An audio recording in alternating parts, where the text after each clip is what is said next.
नमस्कार दोस्तों, easy education for exam 2 channel से मैं अभिषेक शुक्ला आपका स्वागत करता हूं। दोस्तों, आज के इस वीडियो में हम आपको भक्ति काल पर आधारित महत्वपूर्ण प्रश्नोत्तर बताने वाले हैं।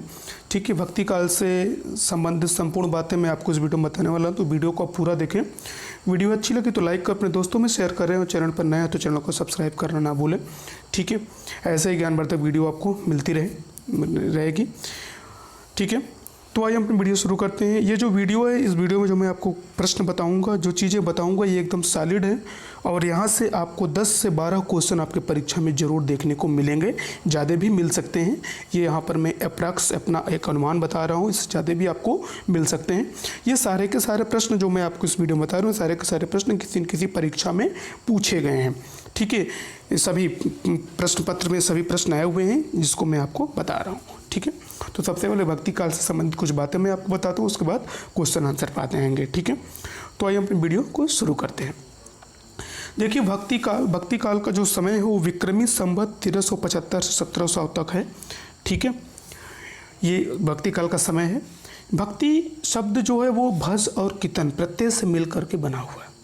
भज और कीर्तन प्रत्यय से मिल करके बना हुआ है। भक्ति का अर्थ है साधना, आराधना, भजन, भज, राधा, ध्यान, न ये सब भक्ति के अर्थ हैं। भक्ति शब्द सर्वप्रथम श्वेता श्वेतेर उपनिषद में मिला। जो भक्ति शब्द है वो सबसे पहले कहाँ मिला, अगर आपसे पूछे तो आप बोलेंगे कि श्वेता श्वेतेर उपनिषद में मिला। भक्ति काल की शुरुआत, अब देखिए विभिन्न विद्वानों के अनुसार भक्ति काल की शुरुआत विभिन्न प्रकार से हुई। ये विद्वान हैं, इनके अनुसार अलग अलग प्रकार से भक्ति की शुरुआत वो मानते हैं। तो इसमें पहले विद्वान है आचार्य रामचंद्र शुक्ल। आचार्य रामचंद्र शुक्ल के अनुसार वो कहते हैं कि भक्ति काल की शुरुआत मुस्लिम आक्रमण की देन है।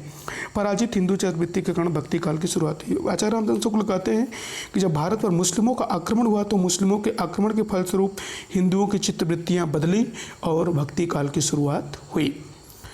दूसरे हैं डॉक्टर ग्रियर्सन के अनुसार। डॉक्टर ग्रियर्सन कहते हैं कि भक्ति काल ईसाई धर्म की देन है।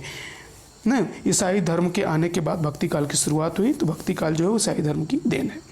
तीसरा है डॉक्टर ताराचंद के अनुसार, वो कहते हैं कि अरबों की देन है। भक्ति जो है वो भक्ति काल की शुरुआत जो है वो अरबों की देन है। अरब आक्रमण के कारण भक्ति काल की शुरुआत हुई। ठीक है, चौथा है डॉक्टर हजारी प्रसाद द्विवेदी। भक्ति काल की शुरुआत भारतीय चिंतन धारा की हजारी प्रसाद द्विवेदी कहते हैं कि भक्ति काल की जो शुरुआत है वो भारतीय चिंतन धारा की स्वाभाविक देन है।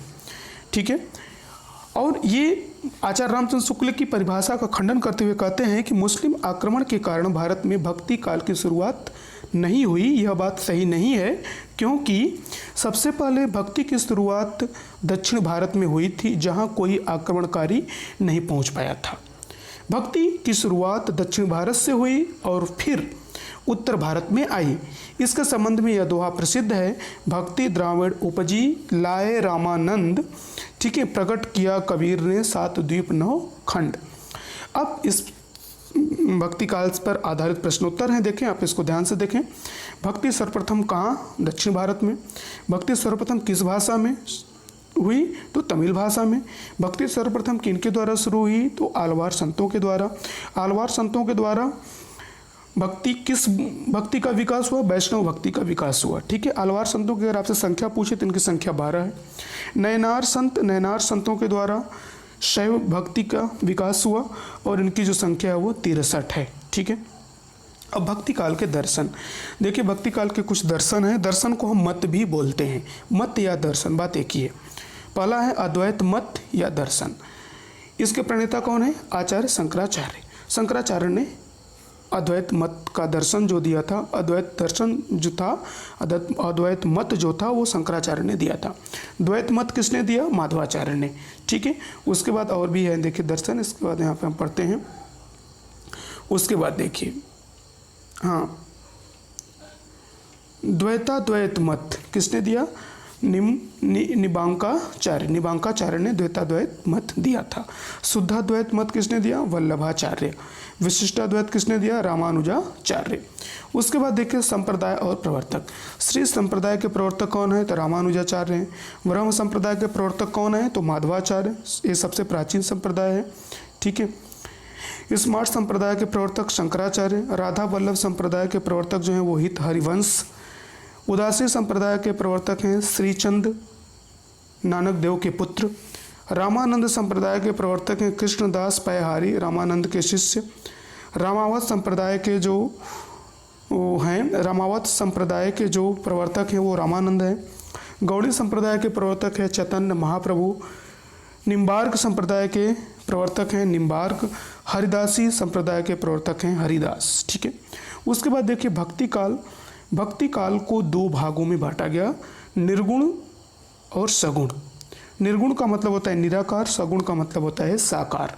निराकार मतलब जिसका कोई रूप आकार नहीं है, साकार मतलब जो किसी रूप जिसका कोई रूप है आकार है वो साकार है। ठीक है, अब निर्गुण के भी देखिए दो भाग हैं, ज्ञानाश्रय और प्रेमाश्रय।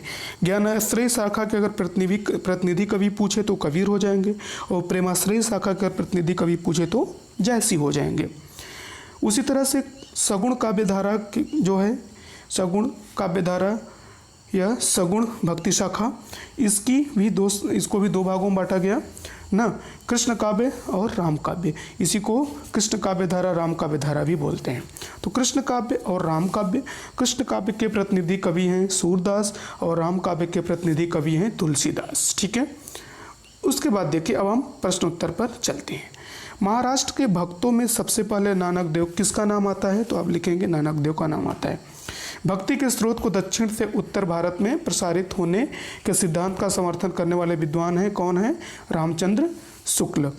ठीक है, रामानंद की शिष्य परंपरा में आते हैं, कौन आता है? रामानुजाचार्य।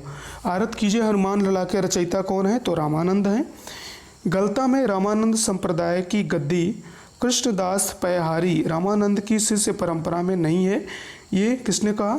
ये मलुकदास ने कहा। ठीक है, तो उम्मीद करते हैं आपको समझ में आया होगा ये क्वेश्चन आंसर।